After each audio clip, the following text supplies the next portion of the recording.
Chaque année, au début du mois de janvier, les chrétiens du monde entier célèbrent la fête de l'Épiphanie. Pour eux, c'est le jour où les rois mages sont venus voir Jésus après sa naissance pour lui offrir leur plus beau cadeau, car ils savaient que c'était le Fils de Dieu qui venait de naître. Parmi ces cadeaux, il y avait de l'or, de l'encens et de la myrrhe. Mais au fait, l'encens et la myrrhe, qu'est-ce que c'est? L'encens et la myrrhe, donc ce sont des parfums qui étaient utilisés dans la culture orientale, qui sont encore utilisés, que le peuple d'Israël a repris à son compte.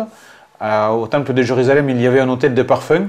Et chaque soir et chaque matin, donc sur cet autel brûlait de l'encens, de la myrrhe, pour exprimer l'adoration de l'homme vis-à-vis de Dieu. On pourrait dire qu'il y a deux significations en fait à ces parfums. L'encens a une fonction, on pourrait dire, sociale, qui est utilisée pour pouvoir exprimer la joie de vivre en fait. L'homme extériorise à travers ce geste la joie qu'il a de vivre, de recevoir, d'accueillir chez lui. Et l'autre fonction qu'on pourrait dire de l'encens, c'est celle d'une fonction religieuse en fait qui a trait au sacré, on pourrait dire, et qui, à travers ce geste-là, en offrant de l'encens, l'homme exprime son adoration vis-à-vis de Dieu. Aujourd'hui, encore dans le christianisme, l'encens est utilisé pour les jours de fête, justement, pour exprimer la joie. C'est une façon de se relier aussi à ces peuples qui nous ont précédés, à ces civilisations qui nous ont transmises, elles aussi, un peu ce qui était l'essentiel de leur vie.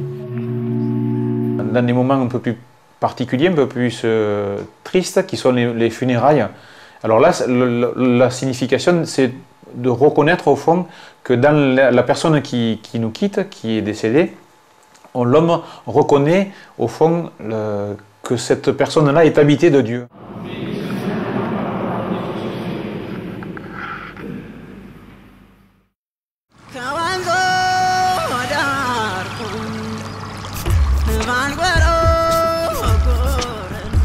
Nous voici en Éthiopie, considéré par certains comme le berceau de l'humanité. Les vestiges des civilisations passées nous montrent la richesse de l'histoire de ce pays. Cette église, par exemple, nous rappelle que la religion chrétienne orthodoxe existe ici depuis le IVe siècle, ce qui fait des Éthiopiens un des peuples chrétiens les plus anciens du monde. L'Éthiopie se trouve au cœur de la zone qui s'étend du sud de la péninsule arabique à la corne de l'Afrique, dont sont originaires le Libanum, appelé encens par les chrétiens, et la myrrhe.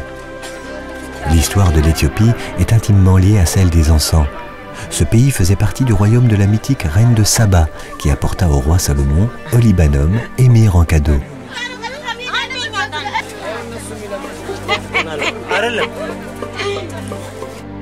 Une autre légende de cette région raconte qu'une reine perdit un jour son royaume à la suite d'attaques de ses ennemis. Dans sa fuite, pleurant toutes les larmes de son corps, elle supplia Dieu de lui offrir un cadeau qui la consolerait de la perte de ses enfants et de ses terres. Alors, partout où ses larmes tombèrent, des arbres aux gommes odorantes se mirent à pousser. Cette légende évoque l'apparition dans cette région du boswellia, l'arbre produisant le libanum, et du commiphora, l'arbre produisant la myrrhe. Elle illustre bien le caractère magique et miraculeux que la sève de ces deux arbres inspire aux hommes depuis toujours.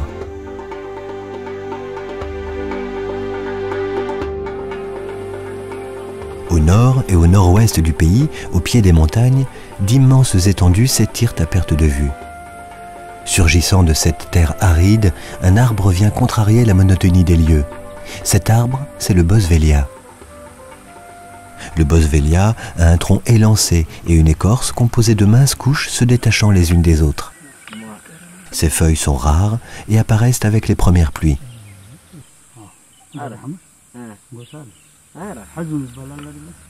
Le libanum, appelé aussi encens, n'est autre que la sève résineuse du boswellia. Blanche et laiteuse, elle coagule en séchant jusqu'à obtenir son aspect cristal, plus ou moins translucide. La collecte de l'olibanum se fait exclusivement en forêt naturelle où les hommes installent un campement pour la durée de la récolte. Elle a lieu en fin de saison sèche, c'est-à-dire d'avril à fin juin.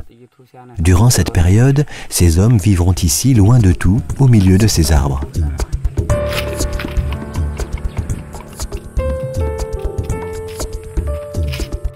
La première étape consiste à enlever la partie superficielle de l'écorce sur une petite surface en tapant le tronc à l'aide d'un outil au bord tranchant. Les entailles sont pratiquées 3 par 3, suivant une ligne verticale, et l'opération est renouvelée tout autour du tronc.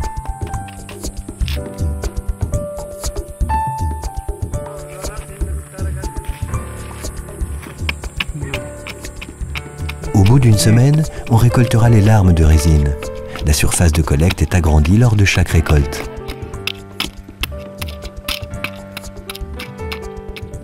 À peine raclé, le tronc pleure. La sève, qui commence à perler, va rapidement former une coulée. Épaisse, la résine est d'un blanc opaque immaculé. D'ailleurs, certains experts pensent que le nom Olibanum vient de l'arabe al-Luban, qui veut dire « qui est issu de la traite », vu son aspect laiteux.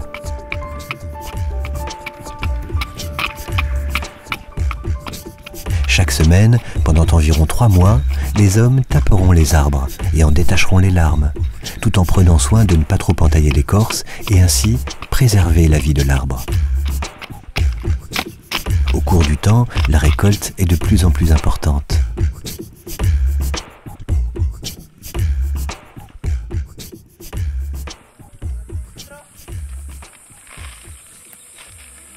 Une fois la collecte terminée, les hommes transportent l'olibanum sous de petites tentes en paille. À l'abri de la lumière, les larmes, entreposées et étalées sur le sol, vont sécher pendant plusieurs semaines.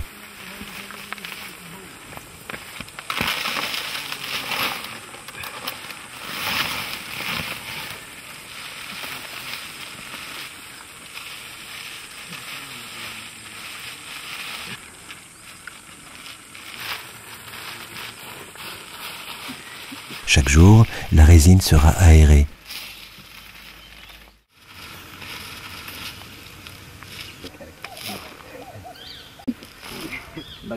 Une fois bien sec et trié, l'olibanum est acheminé au point de collecte du village. Il y est pesé puis stocké.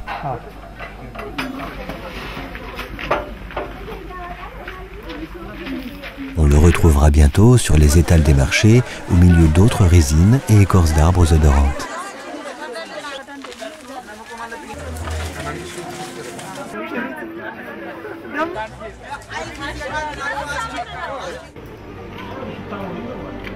Ici, brûler de l'encens est une tradition très forte, un art de vivre au quotidien.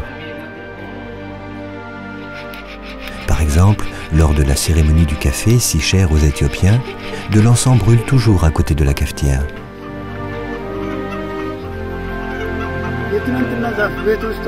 Son parfum est un gage d'hospitalité. Il souhaite la bienvenue aux hôtes de la maison. En s'imprégnant dans les vêtements des invités, il ravivera chez eux le souvenir de ce bon moment partagé.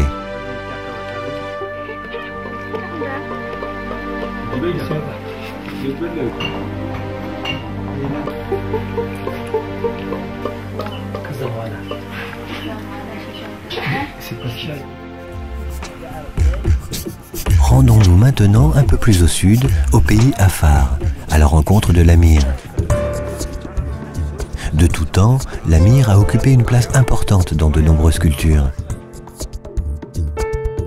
Les Égyptiens l'utilisaient déjà pour embaumer les pharaons, mais aussi pour élaborer le kifi, un encens sacré.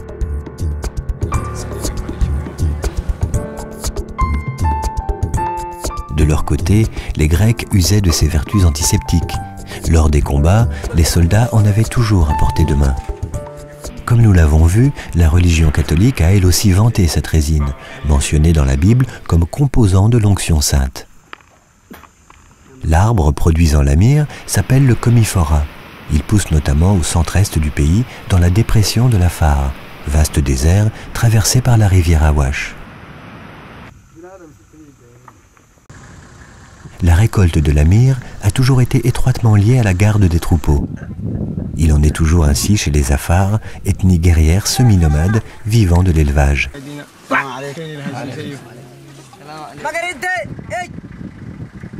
En En bons guerriers, les hommes ont pour mission d'apporter protection et secours à la tribu. Ils protègent donc les femmes et les enfants quand ceux-ci quittent le campement pour emmener paître leurs troupeaux.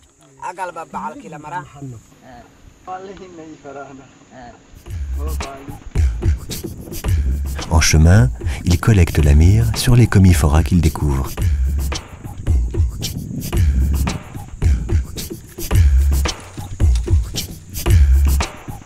Le commiphora est un arbre de petite taille à l'écorce grise, aux reflets métalliques.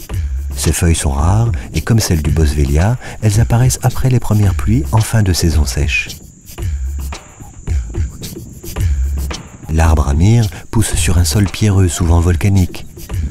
Sa forme est tortueuse et ses branches sont très fournies en petites pousses sèches, pareilles à des épines. C'est donc un arbre très difficile à approcher sans se blesser. La myrrhe, d'une apparence laiteuse et blanchâtre lorsqu'elle s'écoule, prend une teinte rouge en séchant qui la distingue nettement de l'olibanum.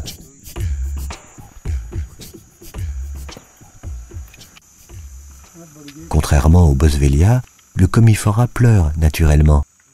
Des boursouflures de sève naissent du tronc et des branches, et il est donc inutile d'inciser l'arbre pour collecter la myrrhe.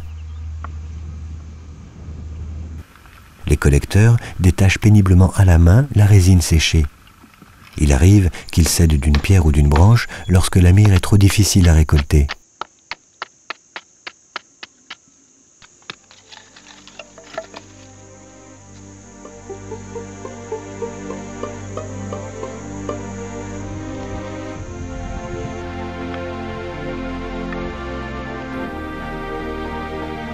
C'est la fin de la journée. Hommes et bétail rejoignent le village.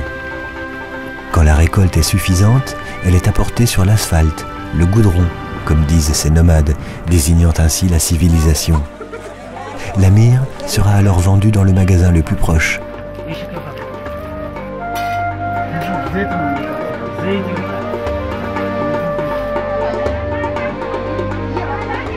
Voilà, notre petit voyage au pays de la myrrhe et de l'encens est maintenant terminé.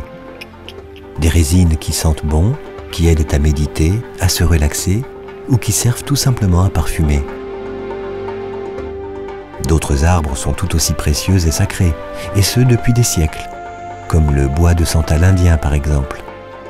Mais ça, c'est une autre histoire.